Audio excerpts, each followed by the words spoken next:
அனைத்து உயிரோடை தமிழ் ILC தமிழ் உயிரோடை தமிழில் அன்பர்களே உலக நகர்வுகள் நிகழ்ச்சியில் இணைந்திருக்கிறீர்கள். உலக நகர்வுகள் நிகழ்ச்சியில் பிரித்தானியாவிலிருந்து போரியல் ஆய்வாளர் அரசு அவர்கள் இணைகின்றார். வணக்கம் அரசு அவர்களே. வணக்கம்.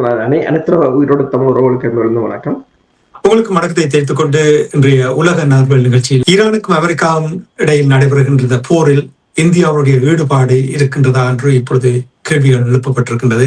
இந்த நேரத்தில் இந்தியா தொடர்பான விடயங்களை பார்க்கலாம் என்று நம்புகிறேன். இந்தியாவுடைய கடலோர காவல் படையினர் 2 வாரங்களுக்கு முன்னதாக ஈரானுடைய 3 எண்ணெய் தாங்கி கப்பல்களை தடுத்து நிறுத்தி கைப்பற்றி இருப்பதாக செய்திகள் வந்திருக்கின்றது. இது தொடர்பாக என்ன அறிந்தீர்கள் என்று கூறுவீர்களா? உண்மைதான். இந்தியாவுக்கும் அமெரிக்காவுக்கும் இடையிலான வர்த்தக போர் அமெரிக்கா இந்தியா மீது ஏதோ ஒரு வகையில் தனது அழுத்தத்தை அதிகரித்திருந்தது.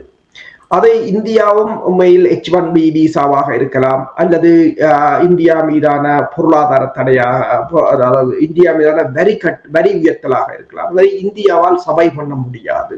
இந்தியாவின் பொருளாதாரம் அதற்கு இடம் கொடுக்காது. அப்ப இந்தியா ஏதோ ஒரு வகையில் அமெரிக்காவுக்கு உதவிகளை, அமெரிக்காவின் நலன்களுக்கு உதவ வேண்டிய ஒரு கட்டாயத்துக்கு தள்ளப்பட்டிருந்தது. திடீரென்று, அதாவது உங்களுக்கு தெரியும், சில வாரங்களுக்கு முன்னர் அமெரிக்காவின் திரைசேரி செயலாளர் ஒன்றை கூறியிருந்தார். இந்தியாவுக்கு கால அவகாசம் கொடுக்கப்பட்டது. இந்தியா அந்த டைமுக்குள் தொலைபேசியை எடுக்கவில்லை நரேந்திர மோடி அவர்கள், இந்திய பிரதமர். எனவே ட்ரெயின் போய்விட்டது என்ற மாதிரி கூறியிருந்தார். ஆனால் அதற்கு பிற்பாடு திடீரென்று 2 நாடுகளும் தாங்கள் வர்த்தக உடன்பாட்டை மேற்கொண்டதாகவும், இந்தியாவின் ஏற்கனவே உங்களுக்கு தெரியும் 25% வரி, அதற்கு மேல் இன்னொரு 25% ரஷ்யாவின் எரிபொருட்களை வாங்குவதால், அப்ப 50% இருந்ததை 18% குறைத்தார்கள். ஆனால் ரஷ்யாவின் எரிபொருட்களை வாங்குவது தொடர்பாக அவர்கள், டொனால்ட் ட்ரம்ப் கூறினார் அவர்கள் வாங்க மாட்டார்கள் என்று. இந்தியா சொல்வதை இல்லை, வாங்குவோம் என்று. அது அப்படியே ஒரு கிரே ஏரியாகத்தான் இருந்தது. இந்த நிலையில் தான் இப்போது புதிதாக ஒரு தகவல் வந்திருக்கின்றது. ஈரான் 3 கப்பல்களை இந்தியா கடற்படை கைப்பற்றி இருக்கிறதாக. அதாவது ஸ்டெல்லா ரூபி என்ற ஒரு கப்பல், ஆஸ்வல்ட் ஸ்டார் என்ற ஒரு கப்பல், அல் ஜவாசியா என்ற ஒரு கப்பல். இந்த 3 கப்பல்கள், இந்த 3 கப்பல்களை நீங்கள் பார்த்தீங்கன்னு சொன்னால், இந்த 3 கப்பல்களையும் அமெரிக்கா அண்மையில் கடந்த மாதம் தனது தடை பட்டியலில் இணைத்திருந்தது. அது ஈரானில் இருந்து எரிபொருட்களை வாங்கி கொண்டு செல்வதாக கூறப்படுகிறது. இப்ப ஈரானில் இருந்து எரிபொருட்களை கொண்டு செல்வதென்றால், ஈரானில் இருக்கிற இந்த எரிபொருட்களை வாங்குவதில் கிட்டத்தட்ட 80% எரிபொருட்களை சீனா தான் வாங்குகிறது. இப்ப உங்களுக்கு தெரியும், அண்மையில் அமெரிக்கா இந்து சமுத்திர பிராந்தியத்தில் வைத்து 2 கப்பல்களை கைப்பற்றி இருந்தது. அண்மையில், அதாவது இந்த வாரத்தில் மட்டும் 2 கப்பல்களை இந்து சமுத்திர பிராந்தியம். அப்ப அதுவும் அனைத்துலக நீர் கடல் என்று சொல்லலாம், அனைத்துலக கடல் இன்டர்நேஷனல் வாட்டர் என்று சொல்றோம். அதற்குள் அவர்கள் கைப்பற்றியதற்கு அமெரிக்காவுடைய கூறினது, அதாவது தங்கள் நடவடிக்கைகளுக்கு எல்லைகள் இல்லை என்று, எங்கும் வைத்து தாங்கள் கைப்பற்றுவோம் என்று. கடந்த டிசம்பர் மாதத்தில் இருந்து, அதாவது டிசம்பர் மாதத்துக்கு பிற்பாடு உங்களுக்கு தெரியும், இந்த ஜனவரி 3ஆம் தேதி வெனிசுலா அதிபரை கைப்பற்றிய பிற்பாடு அமெரிக்கான இந்த நடவடிக்கைகளில் கிட்டத்தட்ட 7 கப்பல்கள் கைப்பற்றப்பட்டிருக்கின்றன. ஷடோ ஃபிளீட் என்று சொல்றது. இப்ப ரஷ்யாவும் ஈரான், மற்றது வெனிசுலா போன்ற நாடுகள், மற்றது கியூபாவா இருக்கலாம், அவர்கள் இந்த அமெரிக்காவின் தடைகளை தாண்டுவதற்கு ஷடோ ஃபிளீட்டை அதிகமாக பாவிப்பது, நிழல் கப்பல்கள் என்று சொல்வது. ரஷ்யாவிடம் 900 கப்பல்களால் உண்மையாக பதிவு செய்யப்பட்டது இருக்கின்றன. 1500 கப்பல்கள் நிழல் ஷடோ ஃபிளீட்டாகத்தான் இருக்கின்றது. ஆனால் அவர்கள் என்ன செய்வார்கள் என்று சொன்னால், கப்பல்களில் வைத்தே நடுக்கடலில் இன்னொரு கப்பலுக்கு மாற்றுவார்கள். அப்ப அவ்வாறான நிலைமை. இப்ப அண்மையில் நீங்கள் பார்த்தீங்கன்னு சொன்னால், அமெரிக்கா 2வது டேங்கரை இந்தியன் ஓஷன் பகுதியில் வைத்து கைப்பற்றியிருந்தது. பனாமாவின் கொடியுடன் சென்றது. அது 2 மில்லியன் மசகு எண்ணெயுடன், 2 மில்லியன் பேரல்கள் மசகு எண்ணெயுடன் சென்றது. அதாவது வெனிசுலாவில் வைத்து அந்த மசகு எண்ணெய் ஏற்றப்பட்டதாக கூறப்பட்டிருந்தது. ஆனால் இந்தியா இந்த கப்பல்களை கிட்டத்தட்ட மும்பாய் இந்த கடற்கரையிலிருந்து 100 கடல் மைல் தொலைவில் வைத்து இதை கைப்பற்றி இருப்பதாக பிப்ரவரி 6ஆம் தேதி இந்தியாவின் அதிகாரிகள் எக்ஸ் தளத்தில் அதை போட்டிருந்தார்கள். பிறகு திடீரென்று அந்த எக்ஸ் தளத்தில் இருந்து அதனை அழித்து விட்டார்கள். நானும் அப்போது பார்த்தேன். பிறகு அதுக்கு உறுதிப்படுத்த முடியவில்லை, பேர்ந்து விட்டு விட்டேன். ஆனால் பிறகு அதை அழித்து விட்டார்கள். இப்போது ஆனால் ஈரான் தேசிய எரிபொருள் சக்தி நிலையம் சொல்லுகின்றது, இது தங்களுடைய எரிபொருள் இல்லை என்று சொல்லி. ஆனால் எல்ஏசி என்ற அந்த அமைப்பின் ஷிப்பிங் டேட்டா, அந்த டேட்டாவின் அடிப்படையில வந்து இந்த கப்பல்களில் வந்து இருந்தது வந்து ஈரான் எரிபொருட்கள் தான் இருந்ததாக கூறப்படுகிறது.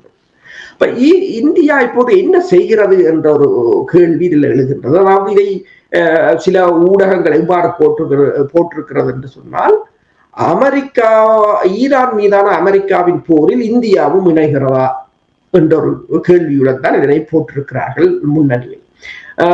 ஏனென்று சொன்னால், நம்ம இஸ்ரேலின் பிரதமர் கூட இப்போது இந்தியாவுக்கு வரப்போவதாக கூறப்படுகிறது. இந்தியாவுக்கும் இஸ்ரேலுக்கும் இடையிலான நெருக்கங்கள் மிக அதிகம். கடந்த வருடம் இடம்பெற்ற போரின் போது கூட ஈரானுக்குள் இருந்து மொசாட்டினர் மேற்கொண்ட தாக்குதல்களில் அந்த மொசாட் உளவாளிகளாக பணியாற்றியவர்களில் பெருமளவானவர்கள் இந்தியர்கள், மற்ற மிச்சம் ஆப்கானை சேர்ந்தவர்கள் என்று கூறப்பட்டது. அண்மையில் இந்த ஈரான் துறைமுக அபிவிருத்தியில் இருந்து இந்தியா வெளியேறியிருந்தது. கிட்டத்தட்ட $175 மில்லியன் அந்த துறைமுகத்துக்கு செலவிட்ட பிற்பாடு கூட அதிலிருந்து இந்தியா வெளியேறி இருந்ததாக கூட தகவல்கள் வெளிவந்திருந்தன.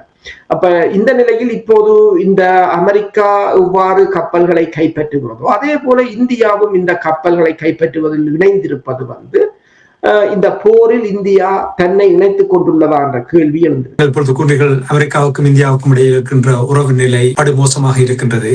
மீண்டும் அந்த நிலையை சீர் செய்வதற்கு இந்த ஈரானுடைய கப்பலை கைப்பற்றியதும் இந்தியாவுடைய இந்த செயல்பாடும் அமெரிக்காவை மீண்டும் அவருடைய உறவை கட்டி எழுப்புவதற்கு வழிவகுத்துக் கொடுக்கும் என்று நம்புகிறீர்களா?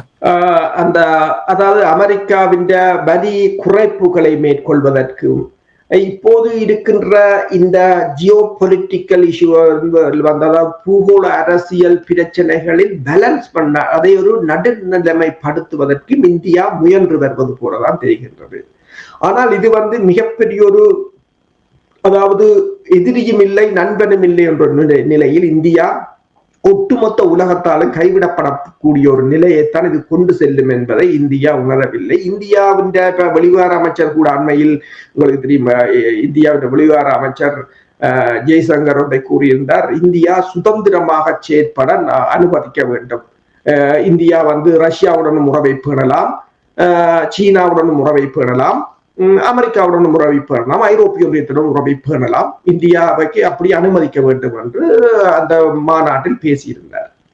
அதுக்கு கீழே ஒருவர் வந்து எழுதியிருந்தார், ஓகே அப்படி என்று சொன்னால் நீங்கள் பங்களாதேஷோ அல்லது நேபாளமோ இலங்கையோ மாலதீவோ 100% ப்ரோ இந்தியனாக இருக்க வேண்டும் என்று நீங்கள் கேட்கிறீர்கள் என்று. அதுவும் வெவ்வேறு நாடுகள், அவர்களுக்கும் அந்த சுதந்திரம் இருக்கின்றது. அவர்கள் யாரையும் சூஸ் பண்ணலாம், சீனாவையும் சூஸ் பண்ணலாம் அல்லது அமெரிக்காவையும் சூஸ் பண்ணாது, அவர்களுடைய நலன். உங்களுக்கு அந்த சுதந்திரம் வேண்டும் என்று நீங்கள் கேட்டால் ஏனைய நாடுகளுக்கு நீங்கள் கொடுக்கிறீர்களா? அதாவது நீங்கள் ஒரு பெரிய நாடு, உங்களை விட பெரிய நாடு அழுத்துகின்றது, அதிலிருந்து தப்பிப்பதற்கு நீங்கள் கேட்கிறீர்கள் இப்போது. ஆனால் நீங்கள் ஒரு பெரிய நாடு, உங்களுக்கு கீழே பல சிறிய நாடுகள் இருக்கிறார், அதன் மீது நீங்கள் போடுகின்ற அழுத்தத்தை நீங்கள் குறைத்தீர்களா என்ற துணையில் கேட்டிருந்தார்கள். அப்ப இந்தியாவுக்கு பேச்சை பொறுத்தவரையில் ஒன்று தெரிகிறது, ஒரு கடுமையான அழுத்தத்தின் கீழ் இருக்கிறார்கள் என்று தெரிகிறது. இப்ப உதாரணமாக இப்ப நீங்கள் வரியை பார்த்தீங்கன்னு சொன்னால் பங்களாதேஷுக்கு 19% வரி, அங்கால ஏனைய நாடுகளுக்கு இப்ப வியட்நாம் 20%, இலங்கைக்கு 20% என்றைக்க, இந்தியாவுக்கு 18% என்றைக்க குறைவு என்று சொன்னார்கள். ஆனால் பிறகு என்ன செய்து விட்டார் என்று சொன்னால், பங்களாதேஷ் வந்து அமெரிக்காவிலிருந்து பருத்திகளை வாங்குமாக இருந்தால் பங்களாதேசத்தின் வரியை வந்து 0 ஆக்கி விட்டார். இப்ப 0 பெருசா 18 பெருசா என்றால் இப்ப அடுத்த பிரச்சனை. அப்ப தொடர்ச்சியாக, அதாவது நான் கூறுகிறேன், நீங்கள் வளைய அவர்கள் பாரத்தை ஏற்றி கொண்டு போவார்கள். அப்ப இவர்கள் முதல் வளைய இப்ப இன்னும் கூட செய்ய வேண்டிய நிலைக்கு இவர்கள் சென்று விட்டார்கள். அவர்கள் ஒரு விதத்தில் கொடுத்து ஒரு விதத்தில் அடிப்பார்கள் என்ற ஒரு நிலையாகத்தான் இருக்கின்றது. அந்த நிலைக்கு தான் இப்போது இந்தியா மாட்டியிருக்கு.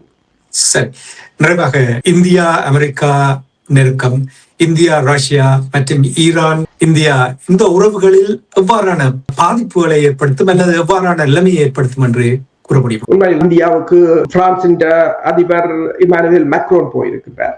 அவரை நான் நினைக்கிறேன் செவ்வாய்க்கிழமை காலைமை பார்க்கும் போது அவர் மும்பாயின் கடற்கரை சாலையில ரன்னிங் ஷார்ட்ஸ் ஓடிக்கொண்டிருக்கின்றார். அதே போல நீங்கள் பார்த்தீங்கன்னா பில் கேட்ஸ் வந்து ஆந்திராவுக்கு போயிருக்கின்றார். இந்தியாவில பார்மசூட்டிக்கல் ப்ராடக்ட் எவ்வாறு கொண்டு போவது, வேக்சின் உற்பத்தி என்று சொல்லி அதற்குரிய தளத்தை அமைப்பதற்கு நீங்கள் பார்த்து சொன்னால் மேற்குலக நாட்டு ஐரோப்பிய ஒன்றியம் அல்லது அமெரிக்காவின் அதிகாரிகள் இந்தியாவுக்கு போவது, இந்தியாவை தாங்கள் வசப்படுத்துவது என்று ஒரு புறம் நடந்து கொண்டிருக்க, மறுபுறமாக ரஷ்யாவின் ஏவுகணை கப்பல் மும்பாய் துறைமுகத்துக்கு சென்றடைந்திருக்கின்றது. இப்ப இந்தியா பேலன்ஸ் பண்ணணும் என்ற ஒரு நிலை. இப்ப சீனாவுக்கும் ரஷ்யாவுக்கும் வடகொரியாவுக்கும் ஈரானுக்கும் இந்த பிரச்சனைகள் இல்லை. அவர்கள் தாங்கள் நினைச்சதை தாங்கள் செய்துவிட்டு போகிறார்கள். இப்ப இந்தியா அமெரிக்காவுக்கும் அந்த பிரச்சனை இல்லை, ஐரோப்பிய ஒன்றியத்துக்கும் அந்த பிரச்சனை இல்லை. ஆனால் இந்தியாவின் பிரச்சனை தான் ஒரு மிகப்பெரிய ஒரு பிரச்சனையாக இருக்கின்றது. ஏனென்றால் அவர்கள் எல்லோரும் ஒரு நிலை எடுத்து விட்டார்கள். இந்தியா பேலன்ஸ் பண்ணுகிறேன் என்று சொல்லி இப்போது நீங்கள் மேக்ரோன் ஓடிக்கொண்டிருக்கின்ற அதே கடற்கரை சாலைக்கு அங்காளி பக்கத்தில் ரஷ்யா என்ற ஏவுகணை கப்பல் நிறுத்தப்பட்டிருக்கின்றது. அப்ப ஏற்கனவே உங்களுக்கு தெரியும், பிரான்ஸ் ரஷ்யாவின் ஒரு நிழல் கப்பலை ஷடோ ஃபிளீட் ஒன்றை அண்மையில் கைப்பற்றி இருந்தது.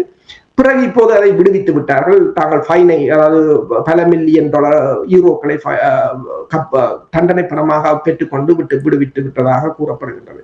இப்ப என்னென்று சொன்னால், இப்ப ரஷ்யாவின் பக்கமா அமெரிக்காவின் பக்கமா என்று சொன்னால் இவர்கள் எந்த ஒரு நிலையையும் எடுக்காமல் இருப்பது, ஆனால் எல்லா நாட்டின் அழுத்தத்தின் கீழும் அல்லது எல்லா நாட்டினுடனுமான ஒரு பகைக்குத்தான் கொண்டு போய் முடிக்கும். சரி, நாங்கள் இனி பங்களாதேஷுக்கு செல்வோம். பங்களாதேஷில் கடந்த 12ஆம் தேதி பொது தேர்தல் நடைபெற்றது. உங்களுக்கு தெரியும், 2024ஆம் ஆண்டு மாணவர்கள் புரட்சியை ஏற்படுத்தினார்கள். அந்த புரட்சியினூடாக முன்னாள் பிரதமர் ஹசீனா அம்மையார் அவர்கள் இந்தியாவுக்கு ஓடி தஞ்சமடைத்து நிற்கின்ற நிலைமையில் இப்பொழுது தேர்தல் நடந்திருக்கின்றது. இந்த தேர்தலின் ஊடாக தரிக் ரஹ்மான் அவர்கள், அவருடைய கட்சி தெரிவு செய்யப்பட்டிருக்கின்றது. இந்த தேர்தல் தொடர்பாக பங்களாதேஷினுடைய நிலை தொடர்பாக என்ன நடக்கின்றது கூறுவீர்கள்? உண்மைதான். பங்களாதேஷின் தற்போது இடம்பெற்ற இந்த நினைக்கிறேன் பிப்ரவரி 12ஆம் தேதி இடம்பெற்ற தேர்தலில் தரிக் ரஹ்மான் கட்சி கிட்டத்தட்ட 212 இடங்களை, 300 இடங்களில் 212 இடங்களை அவர்களுடைய கூட்டணி கட்சி வெற்றி பெற்றிருக்கின்றது. ஒரு மிக பெரும்பான்மை வெற்றியாகத்தான் பார்க்கப்படுகிறது. அவர் 17 ஆண்டுகளாக பிரித்தானியாவில் இருந்தவர். 60 வயதானவர். அவரின் தாயார் முதலில் ஆட்சி அமைத்திருந்தார். ஆனால் அதற்கு பிற்பாடு வந்த ஹசீனாவின் அரசு அவரை, தாயாரை சிறையில் அடைத்திருந்தது. தரிக் ரஹ்மானை அவரையும் சிறையில் அடைத்திருந்தது. ஆனால் அவர் தனக்கு மருத்துவ தேவை என்று சொல்லி வெளியில் வந்தவர். அப்படியே வெளிநாட்டுக்கு ஓடி வந்தவர் தான். அதுக்கு பிறகு திரும்பி போகவில்லை. ஆனால் பிரித்தானியா அவருக்கு அடைக்கலத்தை கொடுத்து வைத்திருந்தது. என்றால் அவர்களுக்கு தெரியும், ஒரு காலம் மாறும், அடுத்த காலத்துக்கு அவங்க தேவைப்படுவார்கள் என்பது தெரியும். இப்ப அவர் போய் இறங்கிய போது கூட நீங்கள் பார்க்கலாம், மிகப்பெரிய ஒரு வரவேற்பாக இருந்தது. அவர் விமான நிலையத்திலிருந்து பஸ்ல அந்த நகருக்கு சென்றதற்கு கடல் மாதிரி மக்கள் திரண்டிருந்தார்கள்.